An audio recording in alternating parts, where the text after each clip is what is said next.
Hey, kia ora, Helen Brahms here, coming to you live from Katy, Texas, which is just on the outskirts of Houston, Texas. Hope you're all having a super fantastic, sparkling day. We have had an awesome day today.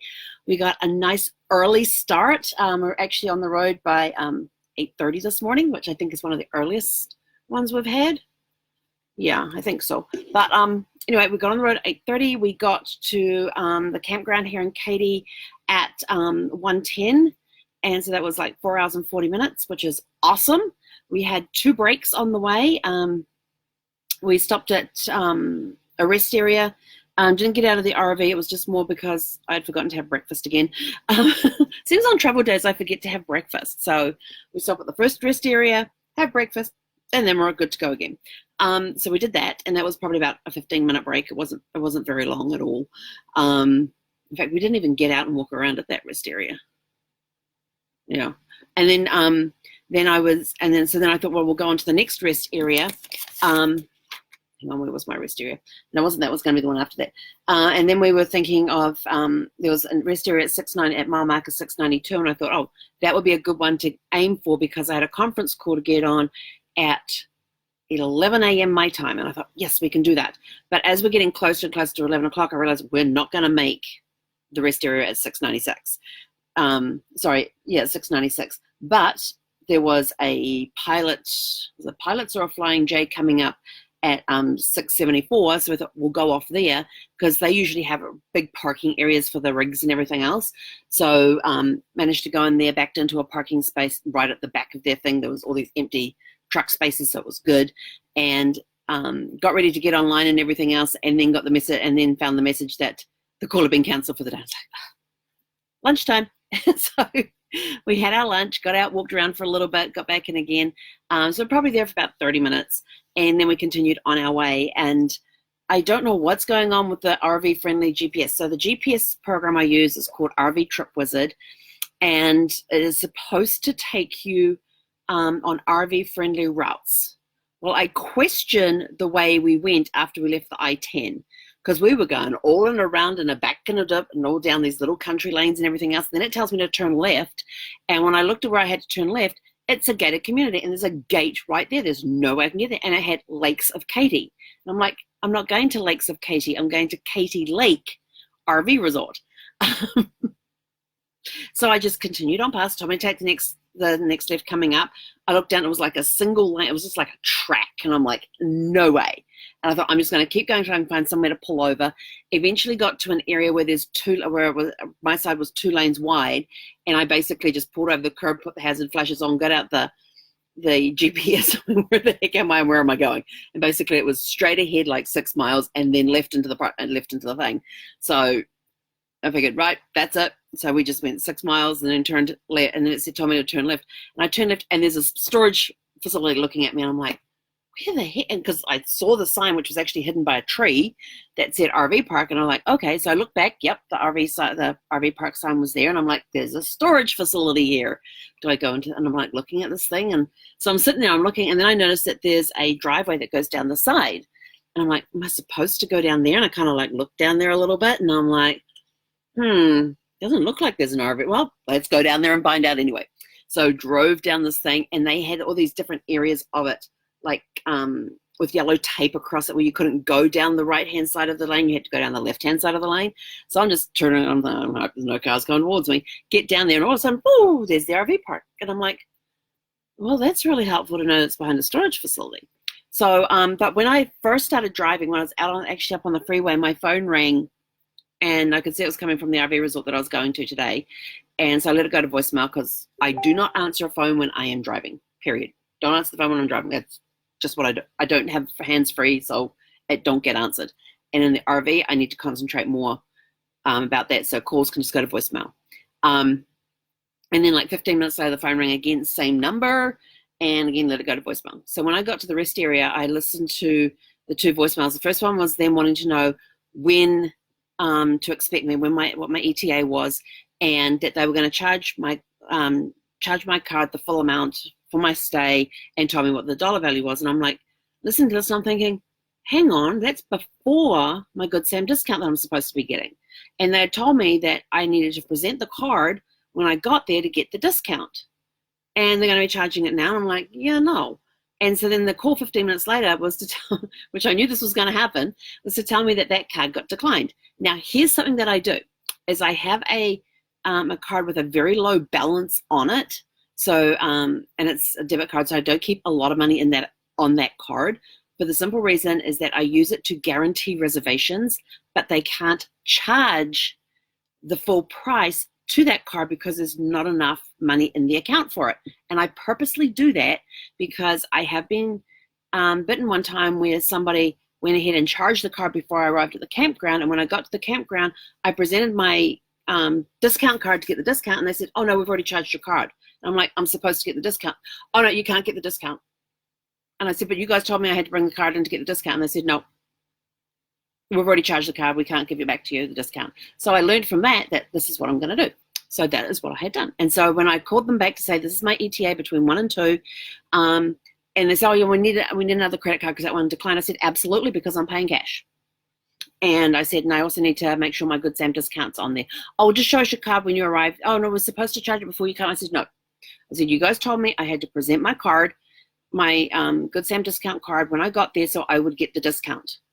And I said, anyway, the reason I gave you that card is because I know it didn't have enough money on there for you to charge it anyway, and I'm going to be paying cash. So they put this big Post-it sticker on there saying, we'll pay cash when arrives. And so I get there.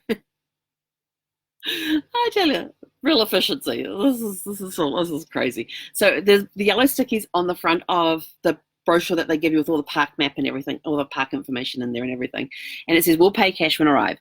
So the first thing I did when I got there is I hand over my Good Sam discount card and said, here's my Good Sam discount card so I can get my discount. And she goes over and she looks at the thing and goes, oh, we tried to charge your card and it declined. I said, absolutely, because I'm going to be paying cash. And she had given me the packet, and on the packet was this big yellow sticky note that said, we'll pay cash when arrives. So then she goes and, oh, they told me twice now what the amount was going to be. And it was without the discount. And so when I get there, I hand across the card, and she's like fiddling around with the computer. She goes, oh, we already have the discount on file. I said, that's fine. I said, what's the amount? Because I'm going to be paying cash. And she tells me the amount, and it's with my discount. But she took a long time looking at my card and typing stuff into the computer. So she didn't have my information on file, because at no point during the registration when I was making the reservation did they ask for the information for the discount card. They said I had to present it when I arrived to get the discount, yet they were going to charge me before I got there. So I would be charged the full amount and not the discounted amount. So lesson learned. So I learned that from the previous one, so I made sure I had a workaround for it. So we got it paid in cash, got the discount I was supposed to get, so all is good. The campground is awesome. We're right on an end, and directly opposite us is this gorgeous view through a covered RV site to see the lake that's in the middle of it. And it's got the middle of the lake. If you check earlier on my Facebook page, there is a Facebook Live I did this afternoon when Zephy and I were going for a walk around the lake. It's a half mile around the lake to go completely around it. And I did a quick Facebook Live then because she decided she was going to go to the bathroom and I had to clean it up. And they have all these notices posted all over the place to clean up after your pet, or it's going to cost you $25.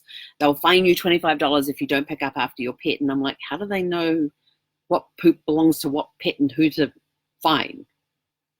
I know that there is an RV park in Florida, and I can't remember where it is, where they actually charge you $10 to do a DNA test on your dog, so should they find some poop laying down, they will run a DNA test, and if it matches up with your dog, you get fined.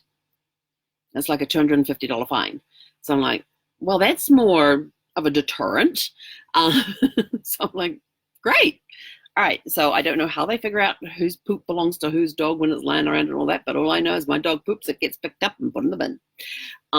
There's just no ifs, ands, or buts about it.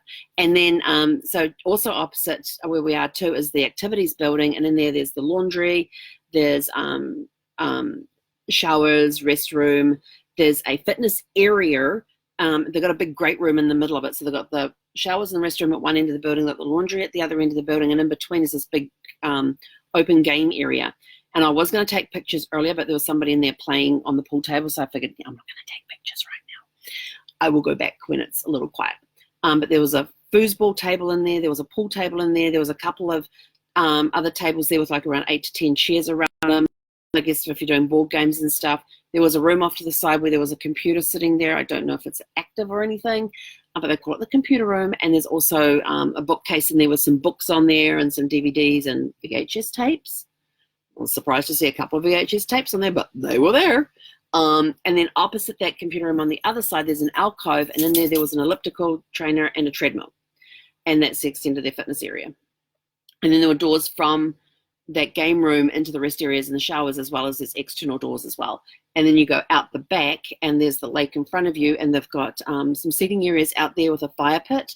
And then off to one side, they have a outdoor kitchen area, which kind of looks like a bar, a wet bar area, and they've got a TV out there. They have a big screen TV on the inside with chairs, couches and all that around it, so you can watch games or whatever.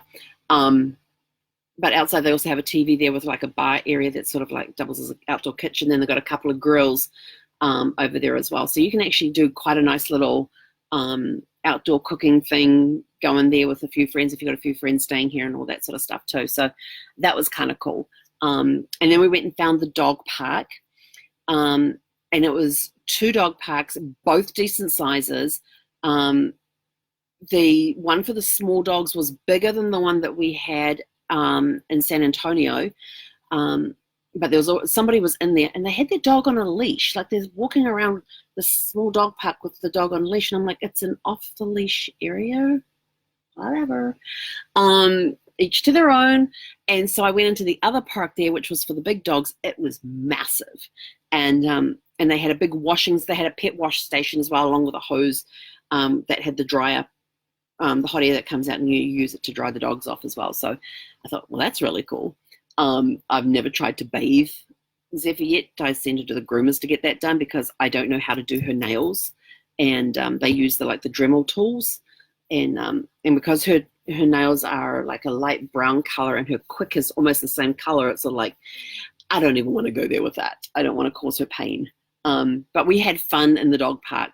And there's a picture that I took where you just see all this green, but if you blow the picture up, you can see Zephyr in the middle there coming at you. And I've probably got about another third of the park behind me. So I've got 2/3 in front of me and a third of the park behind me from where I stood to take that picture. And then you'll see a fence at the back, and the other side of that is where the small dog park is. So it's a massive dog park, and she had fun. She was just low flying around that park, and somebody had left one of those plastics rubber spiky balls there, so all these little spikes all over, and she has one here, but it's got a very loud squeaker on it, so I only let her have it at certain times.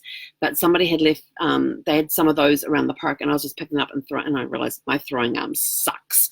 I was getting much better underarm action with just rolling it along the ground, but she would just go flat out chasing it and fly right past it, do this quick turn, lose her footing in the ground because it's a little muddy, and then come flying back to the ball, pick it up, and then come flying towards me, past me, turn around, and then bring it back to me. So she was having a blast in that.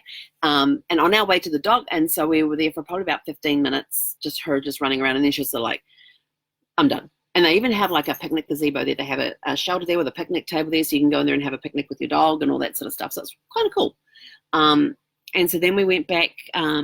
On the way to the dog park, we actually, let's see, I'm here. So just over here, there is a Numa Dutch Star. Very nice RVs. This one is like 43 feet long. And the guy was out there in the back working on it. And he said, oh, hello, how are you doing? So we just stopped and chatted. And we ended up talking for like 30 minutes. And he's former U.S. Air Force. I'm just trying to figure out what my dog was doing because I thought somebody was knocking on the door, but it was actually her making the noise. And so we ended up having this great conversation about the RVs and the different RVs and all that. And he wanted to know if I had a gas one or a diesel one. And I said, well, that's my RV over there, and it's currently gas. And looking to replace it within a year, and this is kind of what I'm looking at. And so he was telling me about how, well, I really need a workstation because I do everything at my dining table. And if I need to eat, I've got to move the computer out of the way, the laptop out of the way. And I said, it's kind of, it's not very creative to be able to sit there and just do that. So I need like a dedicated workspace. So he was telling me about how they've got it set up in theirs where they have separate, they don't have a dining booth like I've got here with the bench seats. They actually have a table that can collapse down, and then there's drawers that come out where the laptops sit on them. And he says, and we've actually, instead of using the dining chairs where your bum goes numb after 30 minutes, we actually use office chairs with the wheels on them that they bought from their home when they had a home, because they're now full time. And I said, out of curiosity, I said, how do you secure those when you're traveling? Because, they're on wheels, they're going to go rolling around. And so he explained to me about how he's got dark wood, he got dark handles, and he put them down low, and then they just tie they put a piece of rope on one handle, tie it off, put it around the chair legs so they don't roll, and then tie it on a handle at the other end. And I'm like, sweet. And of course, I already knew the layout of the Dutch Star, because that was one of the first ones that I looked at when I was looking at going into an RV. A little out of my price range for now, but very, very nice vehicles, great layouts. They have 1.5 bathrooms, and very, very nice, very nicely done. And so we're talking about problems, if he's had any problems with it, because they bought it new and all of that. And he said there's been a couple of recalls and a couple of technical specs that come out. He said all been fixed under warranty, all been fixed under those with no charge, no warranty, no nothing. And so we had a really good conversation about all of that sort of stuff. So, and he says, well, I've got to get back. He says, so the TAR's calling me, so he had to go back. Because he was telling me about how he'd been to Alaska in his vehicle as well. And I said, oh, what's that like driving up there? Because I want to go up there at some point. So I've done Alaska by cruise ship twice, and now I want to go and take the RV up there as well. So we were talking about that. He says, yeah, they've got 2 seasons, winter and roadworks. And so he's still trying to get the asphalt off, the splatters of asphalt off the back of his RV and everything else. And after he went back to doing that, and I'm walking away, and suddenly I realized, I never asked what his name was. We never got our names.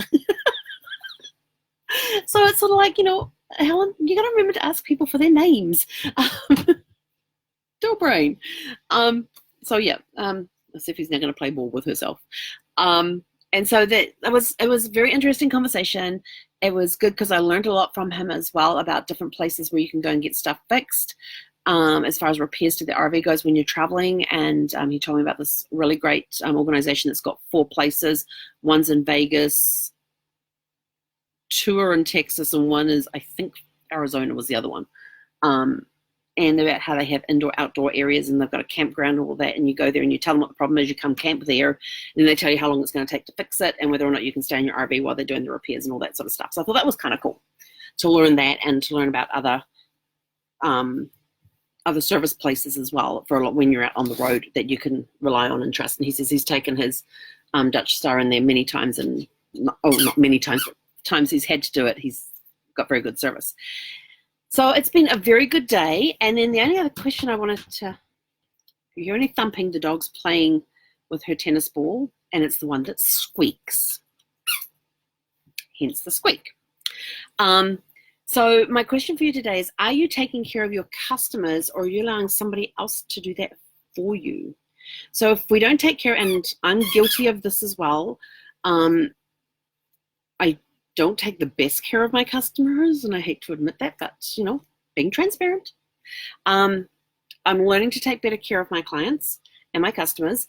It's something that I'm always working on, and I know I don't do the best job at times, and sometimes I've done better than others. But a lot of times that one of the biggest reasons that people will leave your service is because perceived indifference. They think you don't care. So if you're not taking care of your customers and showing them that you care and appreciating them for their business and everything else, they're going to go find it from somebody else. So the question is, what are you doing to take care of your customers? Are you staying in contact with them on a regular basis? What system do you have set up and in place that is almost like an automatic thing, that every month you're doing something to keep in contact with your customer? Because for every month you do not have contact with your customer, you lose 10% of your influence with that client. So if you think after 5 months no contact, you've lost 50% of your influence. So if they want to book something through you, there's a 50-50 chance they're going to do it. And if you get to 7 months, that 70% of your influence has been lost. If you've got a proposal out there, there's a 70% chance they won't take it because of perceived indifference, and only a 30% chance that they will. Are you willing to take that risk? So what are you doing to follow up with your clients? So we are, besides all my travel business stuff, we are also helping people to stay in contact with their clients. So we're helping you maintain your client data, maintain your clients through a follow-up system. So if you are interested in that, please let us know, because We are working on it. We are improving it, but what you put in as to what you get out of it, and how well you make it work is completely up to you. So we can give you the ideas and the suggestions and everything else and the tools. It's up to you to make it work, though. So that's it from me for today. If you are interested in helping retain your clients and showing them that you care and that you appreciate them, then just send me a private message and we will get in contact with you and help you on the road to do that. And apart from that, that's it from me for now. She's now drinking water. So I hope you all have a super fantastic sparkling day. Tomorrow, what am I going to do tomorrow? I've got laundry to do and I don't know what else I'm going to do. I do have, what do I have to do tomorrow? I don't have to do any grocery shopping. Yes. And on Wednesday, I get to meet up with a friend of mine who lives in the area that's a fellow cruise planner. So I haven't seen her in ages, and I'm so looking forward to Wednesday when I get to spend some time with Kelly. So that's going to be awesome. But as of tomorrow, it's just going to be played completely by ear. I may rent a car. We might go for a drive and see some stuff. I don't know yet. I got to figure out where the nearest car rental agency is from here. I don't know. Tomorrow's just up in the air. I know I've got laundry I have to do, so that'll be one thing. As for the rest of the day, I don't know. Maybe I'll do the laundry on Wednesday morning since Kelly's not turning up till 12. That might be an idea. Who knows? Tune in tomorrow and find out, and I will let you know how tomorrow was. Have a super fantastic sparkling evening. Until then, he konera.